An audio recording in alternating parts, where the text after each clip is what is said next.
agradecemos su presencia, así como el tiempo que están dedicando para poder asistir a esta sesión y también poder absorber lo más que se puede el conocimiento de nuestra invitada experta en el tema.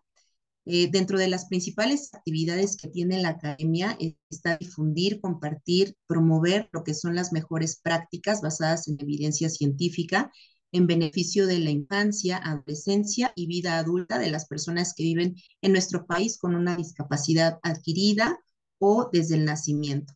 También promovemos la investigación y la detección e intervención oportuna de los trastornos del desarrollo, minimizando así las condiciones de discapacidad. Aprovechamos también este espacio para invitar a los asistentes, si están interesados en formar parte de nuestra academia, adquiriendo lo que es la membresía. Pueden encontrar información en nuestras redes sociales y también pues invitarlos a nuestro siguiente congreso. Nosotros tenemos un congreso anual. En este caso, pues va a ser hasta el 2024. Este se llevará a cabo en Mérida del 14 al 16 de marzo. Entonces, están todos cordialmente invitados. Y bueno, ahora sí paso a presentarme. Mi nombre es Mónica García, yo soy médico en rehabilitación pediátrica y actualmente llevo la coordinación del Comité de Educación de nuestra academia. Para mí es un placer presentarles el tema del día de hoy. La conducta de mi hijo es normal, detectando las banderas rojas de la patología psiquiátrica en niños. El objetivo de esta plática justo es poder identificar estas barreras desde los diferentes contextos de nuestros niños. Hay muchas veces que desde la parte de la escuela, ¿no? Es donde es el primer foco rojo. Entonces, creo que esta información nos ayuda, seamos padres, seamos maestros, seamos médicos, estemos en el área de la salud, pero nos va a permitir detectar estas banderas que nos van a ayudar a hacer detección oportuna. Y bueno, para esta ocasión nos acompaña la doctora Silvia Viviana Enríquez Domínguez. Ella actualmente se dedica a la consulta privada de psiquiatría y de paidopsiquiatría. Realizó su licenciatura en el Instituto Politécnico Nacional como médico cirujano y partero. Posteriormente estudió la especialidad de psiquiatría en el Hospital Español por parte de la UNAM y posteriormente estudió psiquiatría infantil y de la adolescencia en el Hospital Psiquiátrico Infantil Dr. Juan N. Navarro. Pues bueno, es de las principales instituciones que tenemos aquí en la ciudad y bueno, a nivel del país, que también es referencia de este tipo de servicios. Entonces, le damos la bienvenida, doctora. Muchas gracias por acompañarnos y le dejo a la audiencia si quiere compartirnos su presentación. Muchas gracias, doctora. Un gustazo para mí. Muchas gracias. También las preguntas que vayan teniendo, si gustan, en el transcurso de la plática, colocarlas en el chat y al final vamos a hacer lectura de las preguntas. Perfecto, Bien, listo. Entonces apago mi micrófono. gracias. Pues un gusto, ya presentaron el tema del día de hoy, que pues nos vamos a enfocar a las banderas rojas en psiquiatría infantil y de la adolescencia, ¿no? Ya mencionaron un poco del currículum Doctora, ¿lo puede y, poner en presentación? ay, sí, es cierto, perdón, aquí está. Gracias.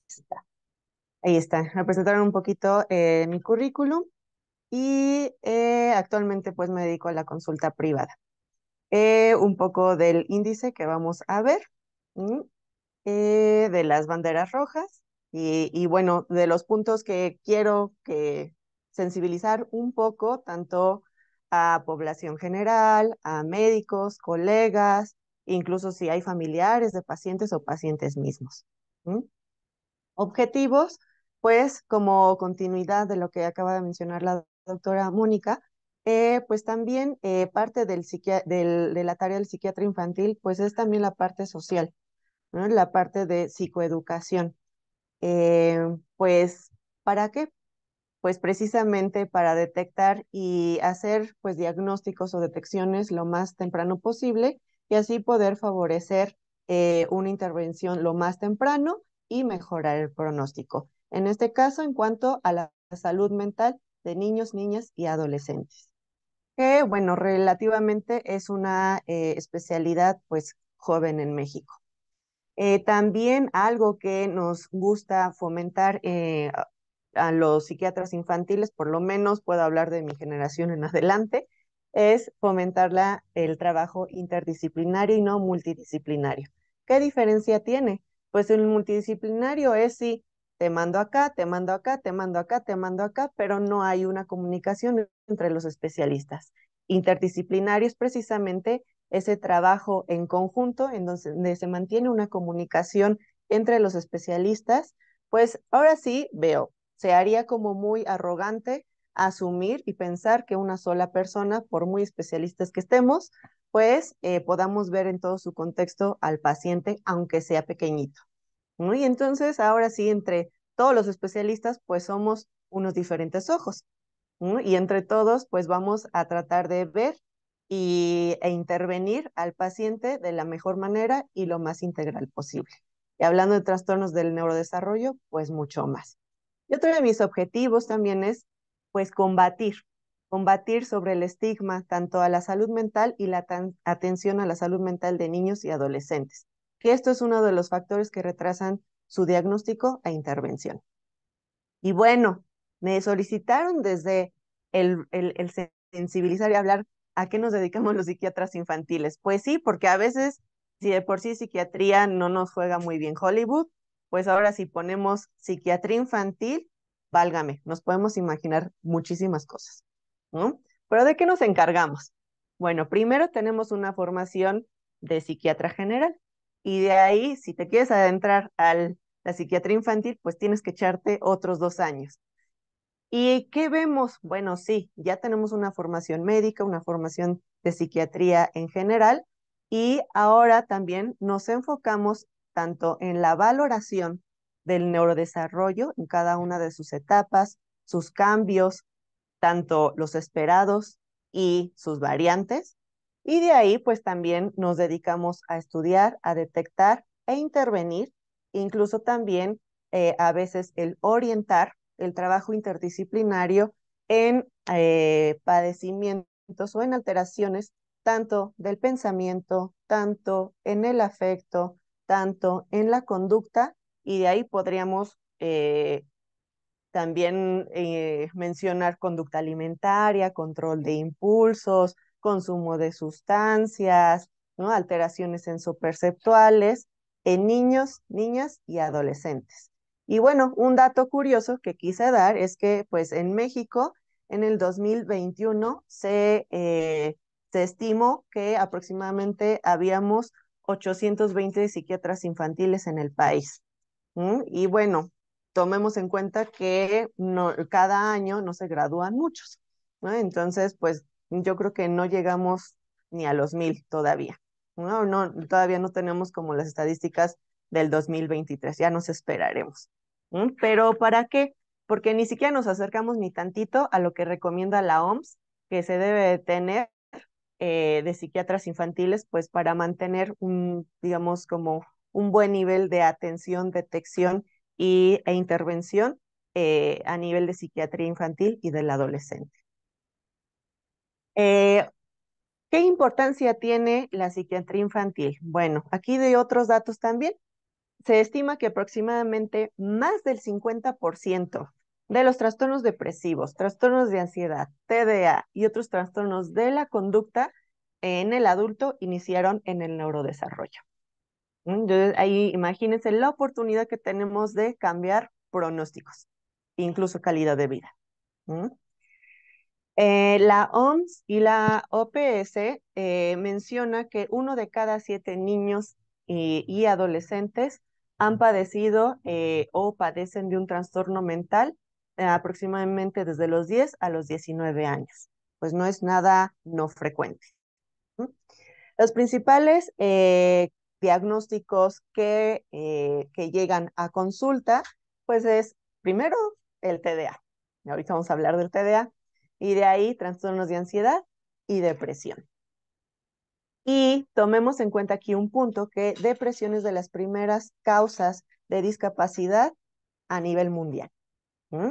¿Por qué causa discapacidad? Bueno, pues que significa pérdidas de días laborales, de días productivos. ¿no? Y bueno, a nivel de niños, pues también ausencias, ¿no? A nivel escolar.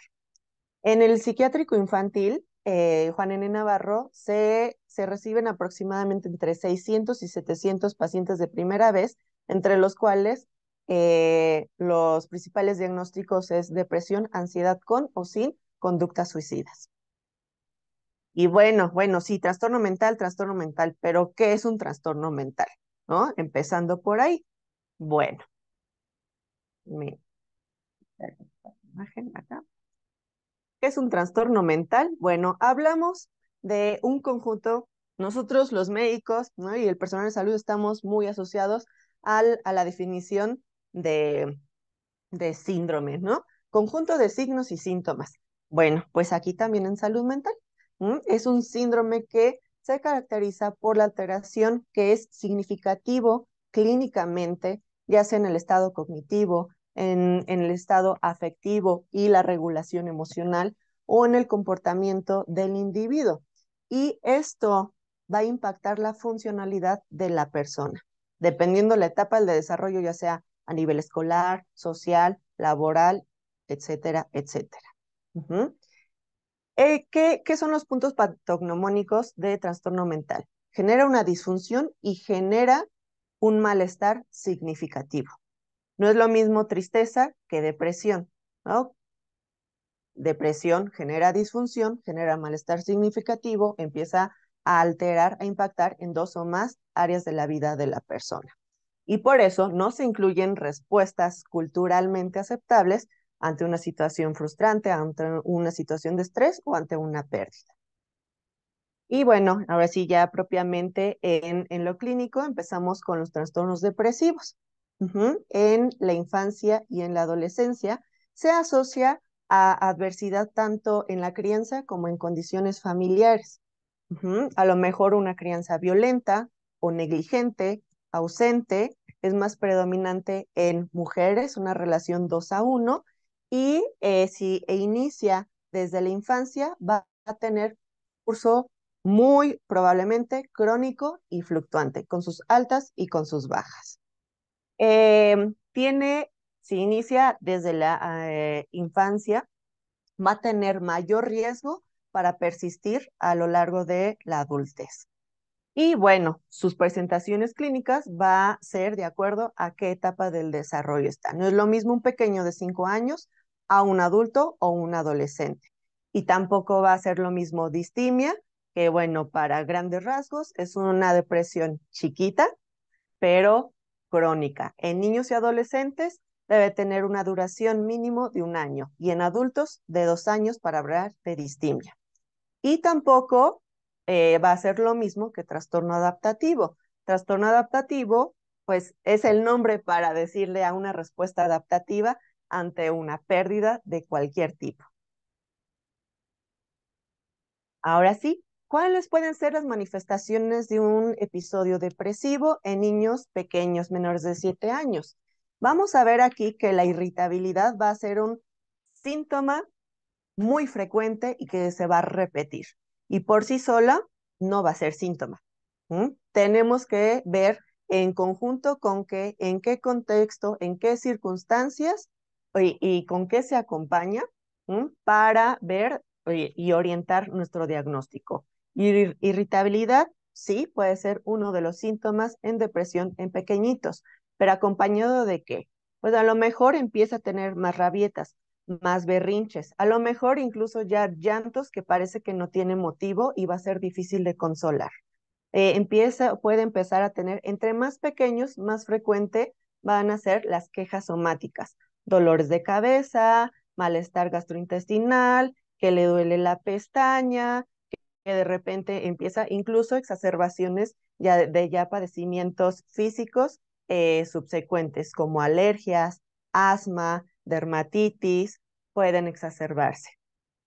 También otro dato que tenemos que tener bien en cuenta en la salud mental de los pequeños es si sigue siendo juguetón, si sigue teniendo interés en lo que le gusta, en lo que le emociona. Si empieza a verse apático ante lo que le emociona, ya no quiere jugar, ya solo quiere estar dormidito o encerradito, entonces ese es un dato de alarma.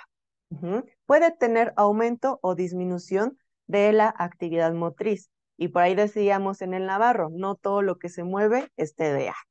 Bueno, pues también puede ser ansiedad, también puede ser depresión. Otro dato en depresión en pequeños es, puede empezar a tener dificultad para alcanzar el peso acorde a la edad. Y esto se asocia a variaciones del apetito. Se puede acompañar también con síntomas de ansiedad, con fobias o trastornos de la eliminación. ¿Cuáles son? Enuresis o encopresis. Para los que no están asociados con estos términos, que le gane pipí o popó una vez que ya hayan concluido ese control de esfínteres. Desde los 7 a la edad de la pubertad, sigue predominando la irritabilidad, pero pues ya empieza a tener mayor capacidad cognitiva, ¿no? Empieza a tener mayor capacidad motriz y entonces ya la irritabilidad, ya los berrinches pueden pasar ya a la agresividad auto o heterodirigida o incluso a objetos también cuenta. Y generalmente puede ser a veces ante límites o ante circunstancias que a lo mejor no era para tanto. Bueno, ese es otro dato que nos puede llamar la atención. Aquí puse en negritas la apatía y el aburrimiento. Ya tiene mayor capacidad cognitiva, mayor capacidad de abstracción, mayor capacidad de simbolismo, mayor capacidad de que su juego sea más imaginativo, más complejo. De repente empieza a ya no interesarle jugar. De repente ya no agarra sus juguetes. Ya lo que le emocionaba ya no le interesa. Foco rojo o foco amarillo. Como ya tiene mayor capacidad cognitiva, ya puede empezar a tener ideas de culpa e ideas de muerte. La concepción de muerte se empieza a tener a partir de los 8 años. Es cuando ya se puede empezar a comprender qué es la muerte, que es irreversible. Entonces, a partir de esa edad ya también se pueden incluir culpa. Ejemplo, que frecuentemente hay discusiones en casa y entonces los niños suelen adjudicárselo, ¿no? A esa etapa cognitiva, de seguro es mi culpa. De seguro por mi culpa están discutiendo porque estoy siendo una carga, estoy siendo el que está provocando eso. Ejemplo, ¿no? Empieza a distorsionarse cognitivamente estas ideas, estos pensamientos en un episodio depresivo. A nivel cognitivo también se menciona la baja autoestima. Su autoconcepción suele estar a lo mejor es un estorbo, a lo mejor es una carga, empieza a tener dificultades para la atención, para la concentración, disminuye su rendimiento escolar, empieza a tener a lo mejor rechazo a ir a la escuela o incluso si a veces el detonante es una situación en la escuela, puede incluso desarrollar una fobia al tema escolar. Mayores quejas somáticas, dolor de cabeza y aquí también ya tiene mayor capacidad de identificar. A lo mejor entre más pequeñitos puede decir, me duele la panza, pero ya de más grandecitos me duele en este punto. Y sí, me dolió cuando a lo mejor pasó esto.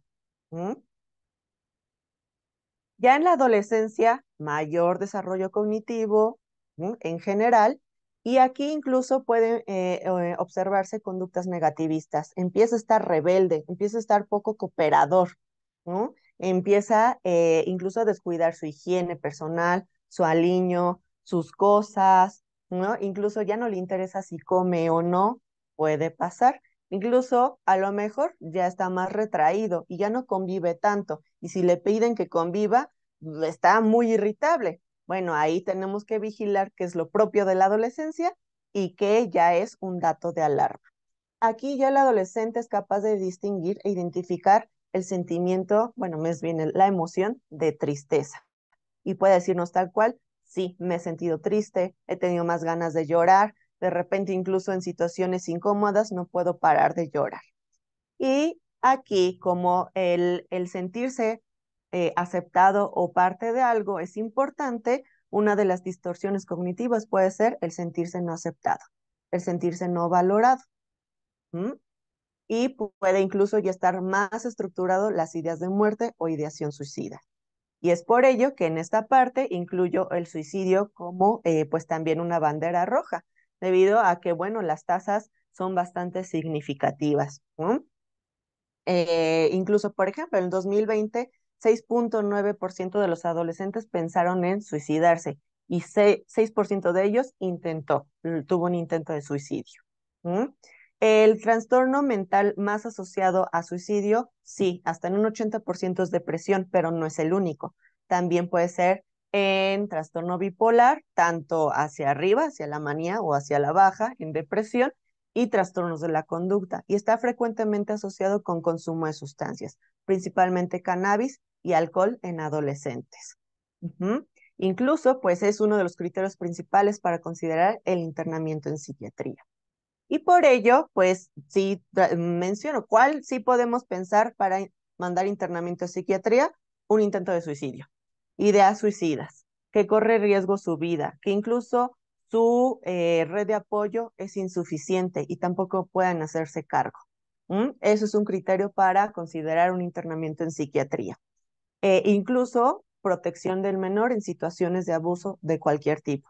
Preferentemente considerar el internamiento y que las autoridades legales correspondientes pues tomen cargos en el asunto. ¿Mm?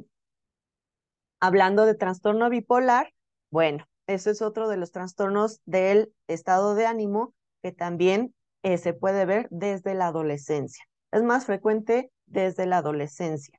Ujú. Más pequeñitos casi no se presenta. En general tiene una prevalencia del 1% en la población general y pues es muy difícil calcular la prevalencia en niños y adolescentes porque incluso puede traslaparse con otros, con sus síntomas con otras patologías. Tiene un factor genético muy importante. Si hay un familiar de primer grado, entonces el riesgo aumenta hasta un 8%. Incluso, pero vean lo increíble también, no es digamos como a fuerza lo va a tener. Incluso en gemelos homocigotos, en gemelos idénticos, hay un 36% que lo presente, ¿no? Entre uno y el otro, no es un 100%. Y en dicigotos disminuyen un 23%. Aproximadamente entre un 10 y 20% se presentan o empiezan su primer episodio antes de los 10 años. Síntomas prodrómicos. ¿Qué es prodrómico? Que nos hace sospechar que pueda desarrollarlo posteriormente. En trastorno bipolar, vemos otra vez, se repite la irritabilidad. Pero, ¿qué nos va a llamar la atención? Que esta irritabilidad es muy intensa, a veces desproporcionada, desde muy chiquitos, desde muy chiquitos. Aquí mencionan hipersensibilidad a la crítica o rechazo, pero no es de que, ay, no le puedo decir nada, sino que va a hiperreaccionar, ¿no? Ante una situación frustrante que puede ser una crítica o un no. Ajá. Periodos de tristeza que pueden ser entre irritabilidad y tristeza empiezan a observarse como cíclicos. Y muy llamativos, muy intensos, incluso desproporcional, a lo mejor en una situación, para la situación ambiental, pueden tener trastornos de la conducta, conductas impulsivas. Ujú. Y se menciona que si empieza en la adolescencia e infancia el trastorno bipolar, hay un mayor riesgo de ciclado rápido. ¿Qué es eso? Que presente 4 o más episodios en un año. Y como les menciono, puede ser a veces entre más chiquitos muy difícil de diferenciar con TDA. Hasta aquí se terminan, digamos, las banderas rojas de trastornos del ánimo. Empezamos con trastornos de ansiedad y les puse estas tablas, pero no los voy a atiborrar, solo les marqué, digamos, como lo principal. El trastorno de ansiedad más frecuente en la infancia es el trastorno de ansiedad por separación. ¿Qué es esto? Va a tener miedo, pero un miedo desproporcional, muy preocupante, de separarse, de que le pase algo a sus figuras de apego. Y entonces, ¿cómo se va a ver? Muy preocupón y está viendo el tiempo cuando mamá fue a la tienda y entonces ya se tardó un minuto, le voy a llamar. Y empieza a estar muy preocupado. No va a poder participar en situaciones que impliquen la separación de esa figura de apego. Ejemplo, quedarse en la casita de sus primitos. No, incluso van a tener que ir a medianoche porque no puede haber esa separación. Hay una gran angustia porque a lo mejor les pasa algo. E incluso pesadillas recurrentes en relación a este tema. Y también se puede asociar con los síntomas físicos. Otro, el siguiente trastorno de ansiedad más frecuente en niños y adolescentes es el trastorno de ansiedad generalizada, que es muy similar al de los adultos, nada más que pues acorde a la etapa del desarrollo. Prácticamente la otra vez un paciente me lo definió tal cual. Preocupado por todo y nada, hagan de cuenta, ¿no? Pero una preocupación excesiva y que se va a acompañar con síntomas físicos, que si el ambiente cambió, que si no se pudo cerrar la botellita, por todo y nada va a haber una preocupación excesiva y se va a acompañar de síntomas físicos y va a tener una duración mínimo de 6 meses, es mantenido. Ujú. Otro el siguiente más frecuente es el trastorno de ansiedad social. Principalmente se va a observar un miedo desproporcionado a situaciones sociales. ¿Por qué? Porque generalmente va a ser esa preocupación de ser juzgado negativamente. Es que se van a fijar en mi nariz chueca, es que se van, y entonces mejor lo voy a evitar. Mejor prefiero trabajar solito. Prefiero no ir a la fiesta porque ¿qué van a decir de cómo se ve mi ceja chueca? Y entonces, en una etapa en donde se espera que se integre, ¿no? Que tenga interés por sus pares, ¿no? Que busque esta aceptación, esta integración, pues vamos a ver todo lo contrario, ¿no? Es una bandera roja. Y el siguiente son las fobias específicas, que bueno, es tanto un miedo desproporcional y una conducta evitativa a diversas situaciones u objetos, arañas, lugares encerrados, etcétera. Que incluso hablar de ello, ustedes pueden observar la incomodidad de incluso mencionar. Puede llegar incluso hasta el ataque de pánico, el enfrentarse a la situación fóbica. Y bueno, ya los siguientes trastornos, el trastorno de pánico, que prácticamente son dos o más trastornos de pánico, y ahora sí que se empieza a sensibilizar la amígdala y se va como en tobogán, ¿no? Ya empieza a hipersensibilizar e incluso ya situaciones que previamente no provocaban incomodidad, automáticamente ya se escala al ataque de pánico. Bueno, pues entonces esa es otra bandera, se está teniendo ataques de pánico frecuentes, es una bandera de que es probable que tenga un trastorno de pánico. Y la agorafobia, bueno, esto también la conocen muchos adultos con trastorno de pánico. Ese miedo a ir a un lugar o estar en una situación en la cual no pueda obtener ayuda por si tiene un ataque de pánico. Entonces tengo pacientes que incluso no han salido de viaje, evitan ir de vacaciones porque ¿qué tal si no hay un hospital cerca?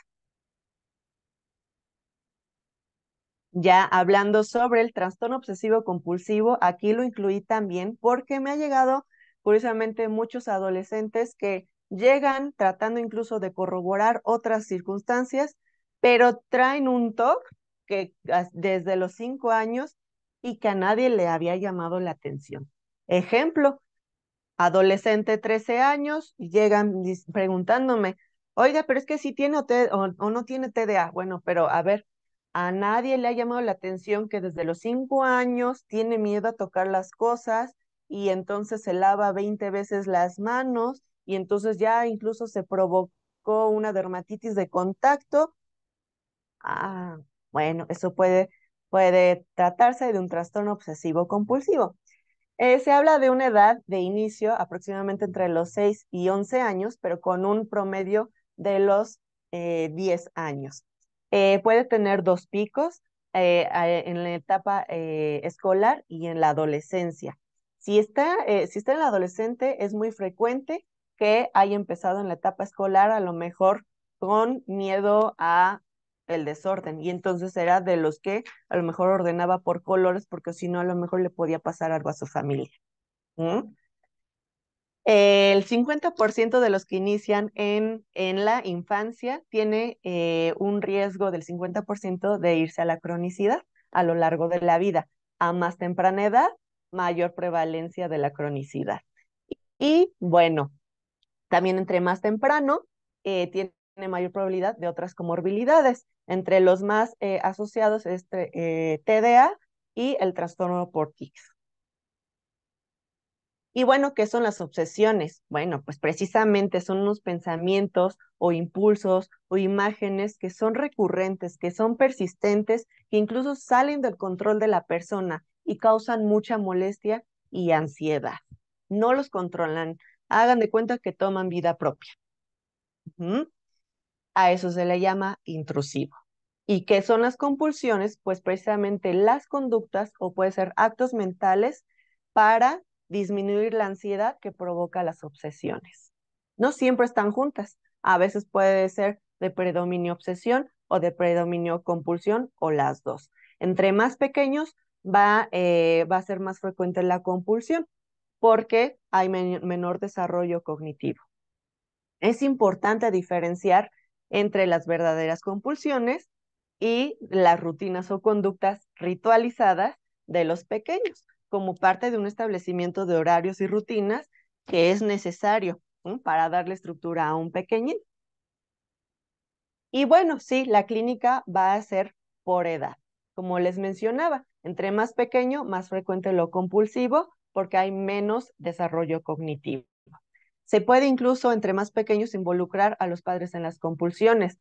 A lo mejor el prender y apagar la luz 5 veces, tiene que ser 5 veces, porque si no algo malo puede pasar. Incluso a veces no saben qué malo puede pasar, pero algo malo puede pasar. Ujú. ¿Cuáles son los subtipos del TOC? Bueno, del más frecuente al menos frecuente, el de lavado, contaminación. Contaminación es la obsesión, lavado es la compulsión. Entre el orden y simetría, simetría es la obsesión, orden es la compulsión. Y ya más en la adolescencia se pueden presentar del tipo religioso o sexual. Y bueno, ya el del atesoramiento puede ser, es más frecuente en la adultez, o sea, los que acumulan. Es del espectro del TOC. En la etapa escolar es más frecuente el de contaminación. Y entonces podemos ver chiquitines que se lavan, tiene que ser 60 segundos exactos en el que se lavan las manos, porque si no, se contamina así y puede contaminar todo lo que toca y entonces algo malo puede pasar, ¿no? Y no es diferenciar de a lo mejor de las medidas de higiene, ¿no? Pero si observamos que empieza a ser ritualizado y que hay malestar si no se puede llevar como tal, ese es un foco rojo. Ujú. Otra de las compulsiones más frecuentes en los pequeñines puede ser el de revisión, el de verificación. Tengo que revisar 5 veces que apagué la luz, porque ¿qué tal si se me olvida y algo malo pasa? Y va a ser mi culpa, ¿no? Y tiene que ser 5 veces, es algo, empieza a ser ritualizado. Otras obsesiones puede ser a lo mejor el miedo a dañar a otros. Si no hago esto, le va a pasar algo a mi papá, a mi mamá. En la adolescencia, como les mencionaba, ya es más del tipo sexual o religioso. Tiene que rezar 5 veces porque si no, le va a pasar algo, ¿no? O si no, no va a pasar algo, ¿no? Pero siempre es algo negativo y por eso provoca mucha ansiedad.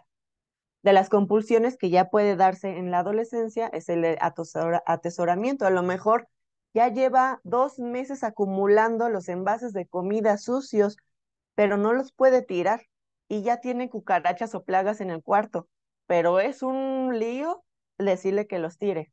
Bueno, a lo mejor es un foco de atención. Vamos al trastorno por déficit de atención, hiperactividad e impulsividad, que es de la principal causa de consulta en psiquiatría infantil. Se dice que tiene una prevalencia a nivel general del 5%. En México se ha calculado, según el reporte de la UNAM, 1,5 millones de niños y niñas menores de 14 años tienen el diagnóstico de TDA. Prevalecen los síntomas hacia la adolescencia, algunos dicen 50, otros dicen hasta el 60%, hasta la vida adulta. Se asocia a comorbilidades hasta en un 50% con trastornos de ansiedad, un 53% con consumo de sustancias, principalmente alcohol y cocaína. Y bueno, va a tener impacto en todas las áreas de su vida. Para que sea diagnóstico en cualquier trastorno mental, tiene que ser 2 o más áreas de su vida alteradas y afectadas. Y bueno, entre las más notables, pues es la dificultad para terminar proyectos. Y bueno, la clínica, bueno, creo que ya hasta ya todo mundo se la sabe, ¿no?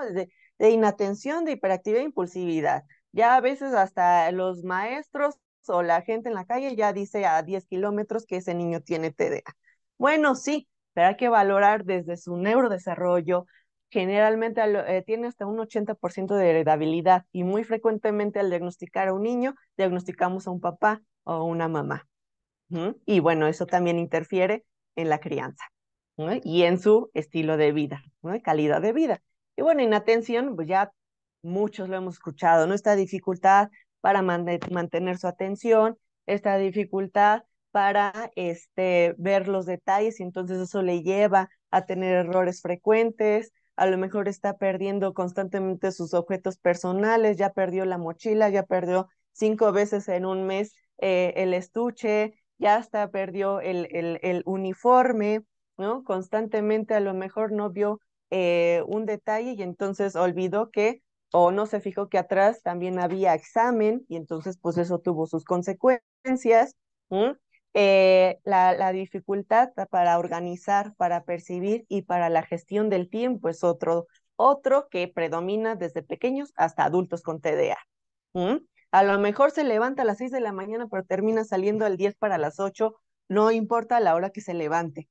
Bueno, pues es una dificultad para la percepción y gestión del tiempo, dificultad para organizar sus actividades, sus ideas y hasta su entorno también, la dificultad para iniciar una actividad que le demande atención sostenida y entonces la va a evitar o va a renegar o va a posponer y termina haciendo todo a última hora, ¿no? Y entonces, es que yo funciono mejor haciéndolo todo a última hora. Ah, bueno, pues ese es un dato tanto en niños, medianos y adolescentes, que diga, y adultos, ¿no? Y otro dato de la inatención, muy frecuente, que a veces hasta pueden estar espantados los papás, es que parece que no escucha y entonces le hacen hasta una audiometría. Sí, es parte también de los estudios integrales, pero es que parece que no escucha cuando le llamo por su nombre. Bueno, es que a lo mejor está en Babilonia y tarda en regresar. ¿Mm? Los síntomas de hiperactividad, bueno, constantemente está jugando a la batería, ¿no? O está haciendo ruiditos, está cambiando de posición, o ya, incomodidad en permanecer en un solo lugar, en una sola posición. Entonces, ya fue al baño 5 veces porque pues no iba al baño, sino era pues porque le costaba trabajo estar en un solo lugar, ¿no? A lo mejor pues ya se volteó y ya platicó con su vecinito y con el de la ventana. Bueno, y entonces está distrayendo a otros. ¿Mm? A lo mejor habla en exceso y constantemente le están poniendo el sello de periquito y bueno, hasta lo colorea, ¿no? Y no es anécdota. Y la impulsividad. Bueno, se puede decir de que mm, empieza a responder incluso antes de que se termine la pregunta, se entromete en otras conversaciones, es temerario, ya se cayó 1000 veces porque se creyó Superman y se aventó de las escaleras, no mide riesgos. Bueno, eso también se puede presentar en niños, adolescentes y adultos. La parte de la impulsividad también lleva la regulación afectiva. Eso no está dentro de los criterios diagnósticos, pero se observa en todas las etapas de vida. Las emociones se pueden sentir muy intensas y así van a reaccionar. Y eso es una de las características que causa mucho impacto a cualquier edad. Hablando del trastorno del espectro del autismo, antes clasificado con muchos nombres, mm, se observó que a lo largo de la vida de una sola persona podía variar su manifestación y por eso se resumió y se agrupó como espectro del autismo. Tiene aproximadamente en México una prevalencia de uno por cada 115 niños nacidos vivos. La distribución entre hombre-mujer es mayor en una relación 4:1. Todavía se sigue estudiando. Ahí la doctora Albores en el Navarro sigue estudiando eso. Se cree que está subdiagnosticado. E incluso pues está está estudiando y tiene una línea de investigación sobre ello. El diagnóstico temprano, pues es muy fundamental y bueno, por eso me dio gusto enterarme de esta asociación, precisamente porque es fundamental, esencial para mejorar el pronóstico. Se dice que si se diagnostica entre los 18 meses a 3 años, se puede mejorar el pronóstico muy significativamente. En nuestro país, los factores principales encontrados es entre los genéticos hereditarios y los ambientales como pues los infecciosos, el factor TORCH. Para los que no conocen, es infección durante el embarazo por toxoplasma, por rubiola, citomegalovirus o herpes virus durante el embarazo. Ujú. Y bueno, aquí incluso se ha mencionado que llegan a recibir hasta 3, 4 diagnósticos previos antes de su confirmación, de la confirmación del diagnóstico, lo que retrasa la intervención. Y bueno, sí hay banderas rojas de acuerdo al desarrollo, y aquí sí fue un poquito más. No, estos cuadros vienen en la guía de trastornos generalizados del neurodesarrollo del Navarro, que recientemente hicieron su actualización con el doctor Sarmiento, y aquí las tablas, ustedes lo pueden citar, pero sí vienen ya como muy didácticas. Entre la socialización entre los 0 y 18 meses, vean desde cuándo los podemos ir echándole ojo desde los meses de edad. Ahí no, el bebé no anticipa estirando los brazos, ¿no? La típica respuesta de al ver su figura de apego, sonreír y estirar los brazos para ser cargado, no se observa esto. La sonrisa social se retrasa o incluso no puede estar, lo cual esperamos que esté en los primeros 2, 3 meses de vida. ¿Mm? Incluso puede mostrarse indiferente ante las conductas de afecto de los papás o de sus figuras primarias. No hay atención conjunta. ¿Qué es esto? Que cuando conoce algo o alguien nuevo, voltea a ver a mamá o a su figura primaria, y cuando su papá o mamá estén volteando a ver algo, él también busque que está viendo mamá. Esa es la atención conjunta. Y el contacto visual puede no estar o ser muy débil. ¿Qué es eso? Hace poquito y voltea la mirada. ¿Por qué? Ahorita explico un poco más, pero eso tiene que ver con la integración sensorial. El contacto visual puede significar mucho estímulo sensorial. La comunicación. Pueden haber llantos inesperados, difícil de consolar, incluso pueden parecer rabietas. ¿Qué está pasando con este bebé? Lo estoy apapachando, ya le di de comer y no para de llorar y no sé qué tiene. Bueno, tampoco hay una intención de compartir, a lo mejor está conociendo una pluma y se espera que pues voltee a ver y que se lo muestre a su mamá, a papá. Aquí no, pareciera que no toma en cuenta al otro. El balbuceo, el lenguaje o los inicios del lenguaje pueden atrasarse o incluso no estar.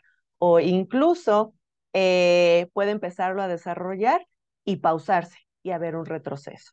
Ujú. Incluso también pueden observarse una conducta comunicativa. No se ve que hay una intención de comunicarse.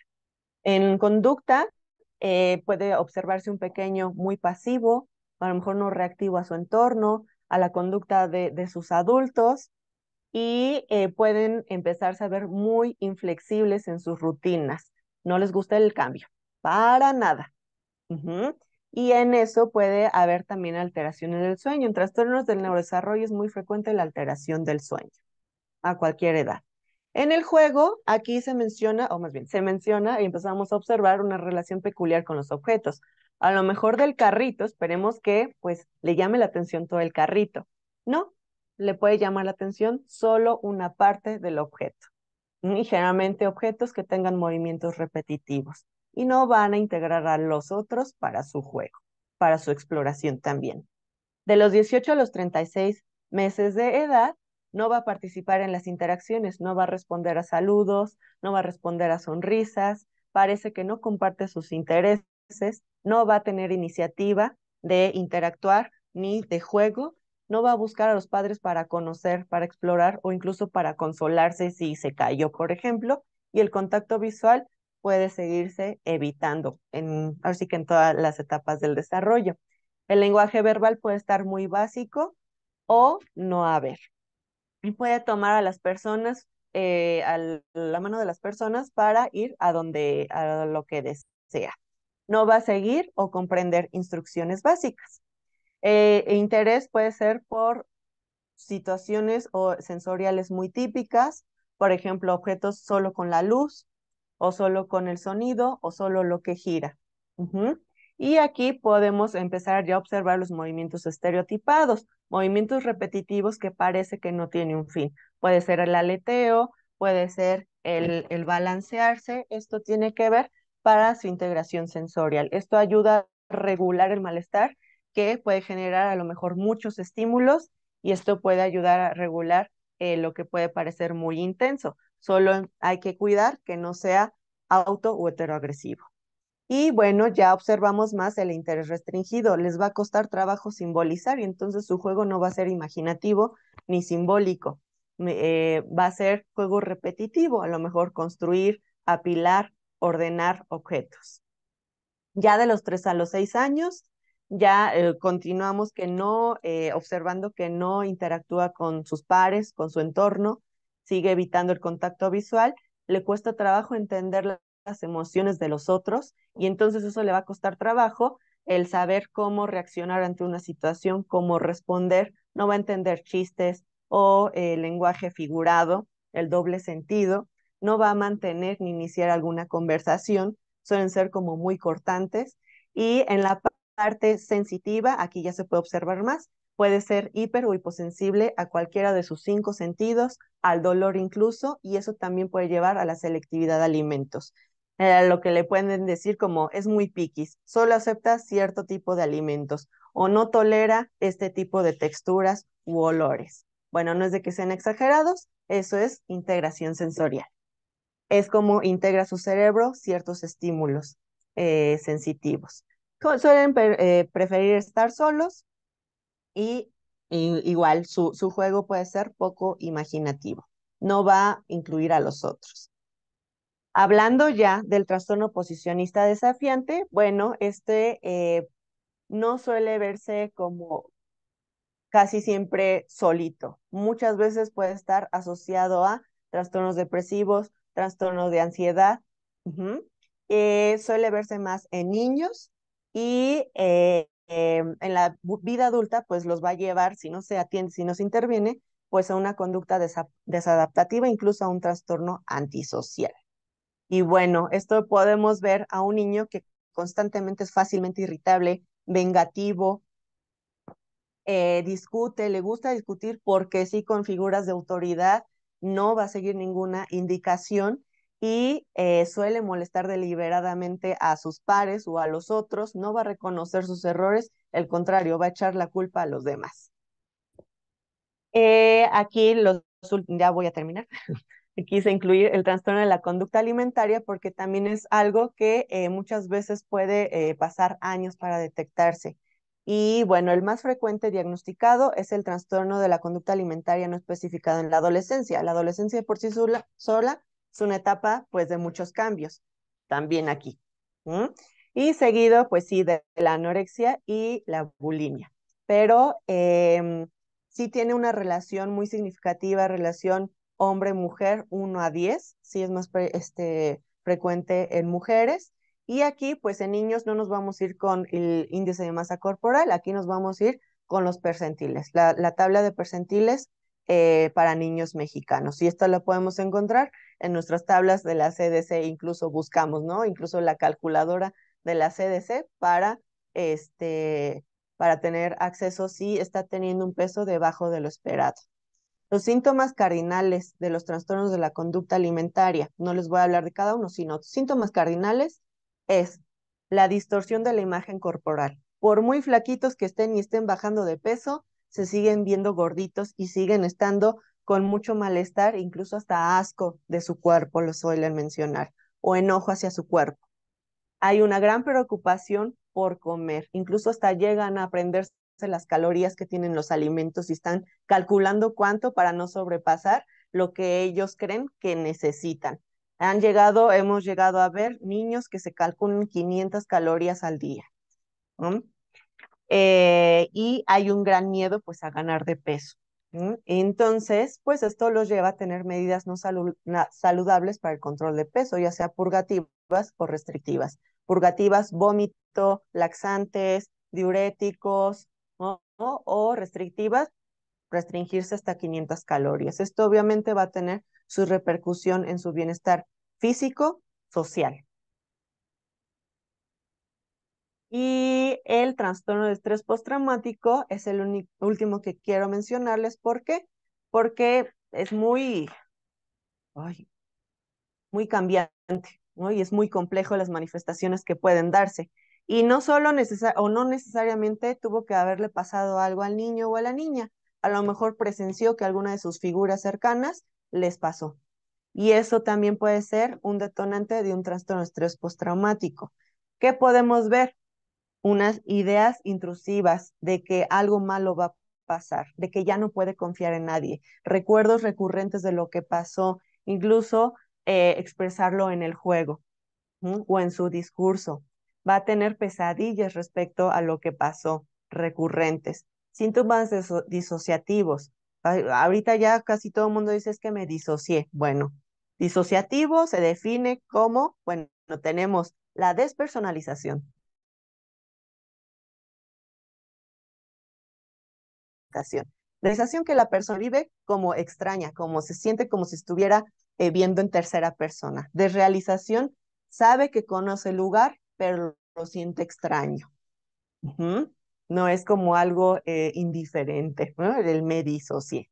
Bueno, esto lo pueden presentar recurrentemente y van a evitar hablar, tener circunstancias o incluso lugares o situaciones que les puedan recordar estos temas, ¿vale?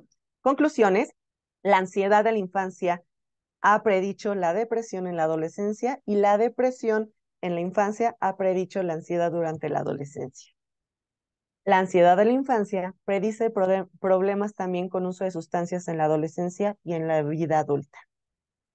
Ansiedad y depresión aumentan con la edad. Esto hablo de que sí tiene un curso crónico y van aumentan tanto en comorbilidad, complicaciones y en intensidad y severidad. Y bueno, el estigma, lo puse en negritas, pues puede retardar hasta un 5 a 20 años el diagnóstico y su intervención correcta. Bueno, eso es toda la bibliografía que utilicé. Muchas gracias y mi tarjeta.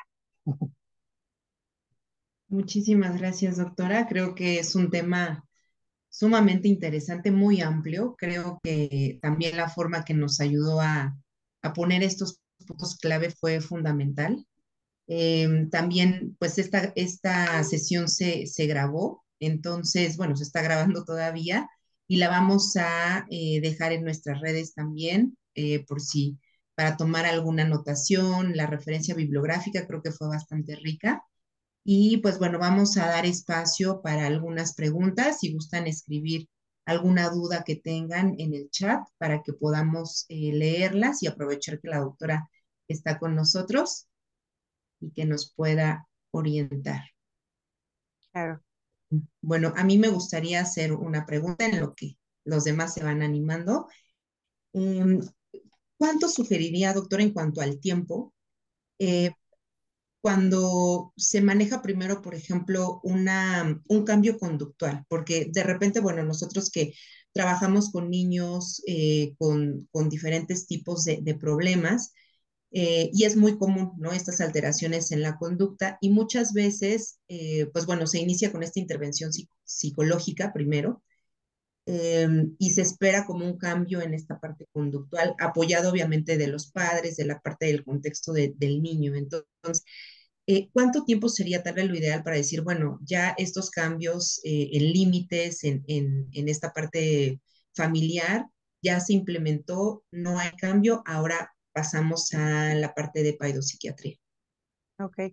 Hablando, depende. Hablando, por ejemplo, de TDA y trastorno oposicionista desafiante, se habla de 6 meses. Ujú. Pero si hablamos de depresión, a ver sí que valoramos. Si ya hay factores de riesgo, incluso de riesgo suicida, ahora sí que a la brevedad. No tiene que esperar, ¿no? no tiene que esperar. ¿No? Y más si usted considera que hay riesgo suicida o para el bienestar del niño o adolescente a la brevedad. Ujú. Gracias. Aquí tenemos algunas otras preguntas. Em, que si existen pruebas de tamizaje para estos trastornos en población infantil. Sí, sí, sí los hay, sí los hay, para cada uno, ujú, Ok, y en para este cada uno. caso, doctora, el área de especialidad o, bueno, aparte, también, pues, bueno, sería paidopsiquiatra, pero justo como comenta, a veces no es fácil encontrar un paidopsiquiatra o tal vez no es tan accesible. ¿Qué otras áreas de formación son las que pueden hacer este tipo de tamizajes? Psicología, psicología también, psicología, neuropsicología, son casi como de la mano, con los que a veces también ellos, no, ellos lo detectan y no los mandan. ¿Mm? Pediatría, pediatría también. De ahí sospechan algo, bueno, o si quieren aplicar su tamiz, o si quieren mandarlos de una vez. ¿Mm? Sí, psicología y pediatría generalmente. También neuropediatría. Ok. Ujú. Eh, ¿Cuáles son los cambios conductuales más observados en la vida adulta de los pacientes con TDA? Muchas gracias, excelente. Gracias.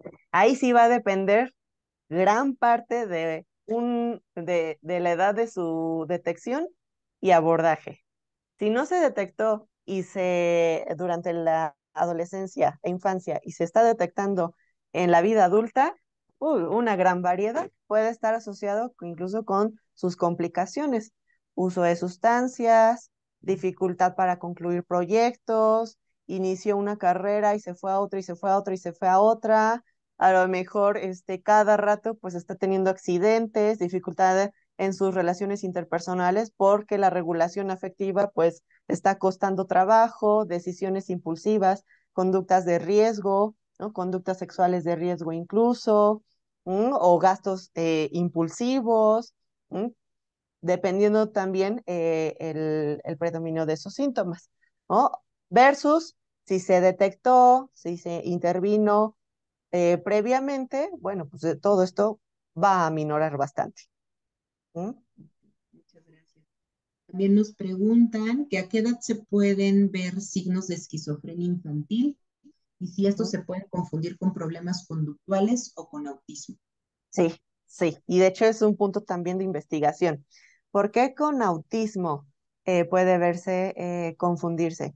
Precisamente por la parte de la empatía, por la parte social, ¿no? Por la parte de las interacciones sociales, incluso hay estudios, ¿no? Y hay artículos, ¿no? Con TEA y esquizofrenia, incluso TEA y sociopatía, ¿no? Por la parte social. Por la parte de la empatía, de esta capacidad de entender al otro, ¿no? E interactuar con el otro. ¿A qué edad puede verse signos de esquizofrenia infantil? El- la edad más pequeña que se ha reportado o esquizofrenia precoz es antes de los 9 años. La verdad es que es muy poco frecuente, muy poco frecuente. El pico se relaciona aproximadamente en la adolescencia, aprox 15 años. Se habla en varones, dos picos, a los 15 años y a los 25. Ujú. Más en varones. ¿Por qué? Pues todavía no encontramos por qué. ¿Mm? Pero se observa más en la adolescencia. Pero sí podemos observar signos prodrómicos. ¿Qué es eso? Que desde un inicio empezó a tener problemas en las funciones ejecutivas, sobre todo en la memoria de trabajo, en el aprendizaje, para relacionarse con los otros. ¿M? En eso sí puede ser algo prodrómico. Ujú. Ok, muchas gracias. Y Por aquí hay otra pregunta que es, ¿qué nos recomendaría para manejar el estigma que tiene la mayoría de las familias al canalizar a los pequeños a psiquiátrica? exacto. Nosotros utilizamos uno, el manejar el estigma nosotros primero, ¿sí? Porque sí puede ser un tema tabú. Y dos, tal cual. Es como mandar a su pequeño al neurólogo, al pediatra, al cardiólogo pediatra. ¿M? En esta parte, pues nos encargamos de las funciones mentales. ¿M? Y que también es tan importante como ver su corazoncito, como ver su pancita, porque le está afectando su salud. ¿M? Muchas gracias. Información, información, información. ¿M? Información. Y eso nos tocaría a nosotros ahorita con el saber qué hace el psiquiatra y orientar desde el inicio a la familia, ¿no? Para quitar este tabú. También nos preguntan, doctora, si en autismo existe una edad aproximada máxima en la que la rehabilitación ocupacional lenguaje puede ser efectiva. Claro, ahí es un tema bien controversial, pero por ejemplo, dependiendo en qué es la rehabilitación. Hablando del lenguaje, los terapeutas del lenguaje hablan hasta los 6 años. Ujú. Sí, se pueden hacer otras situaciones, pero bueno, también ellos ya utilizan el método Teach, por ejemplo, y el uso de pictogramas también, pues para adecuar y adaptar a otra forma de comunicación. A lo mejor no se alcanzó a desarrollar lo verbal, pero bueno, tenemos los pictogramas, que la verdad son herramientas bien útiles y amigables.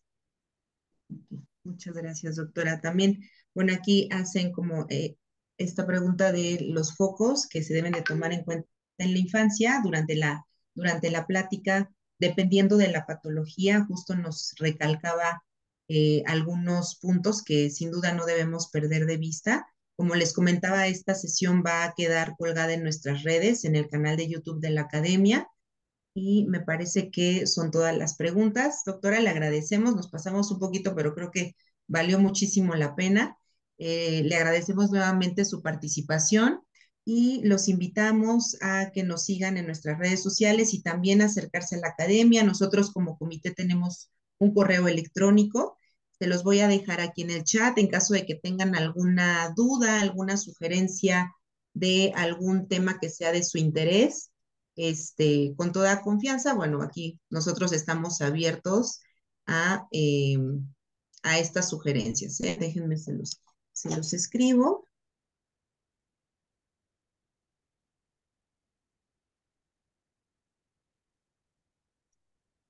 Ok, aquí se los dejo. Y pues bueno, nuevamente muchas gracias y buenas noches a todos. Buenas noches. Que Y sí, todos descansen. los trastornos del sueño pueden estar asociados a todos, pueden presentarse en todos. Muchas gracias, doctor. Un Hasta gusto, un luego, buenas gusto. noches. Noches.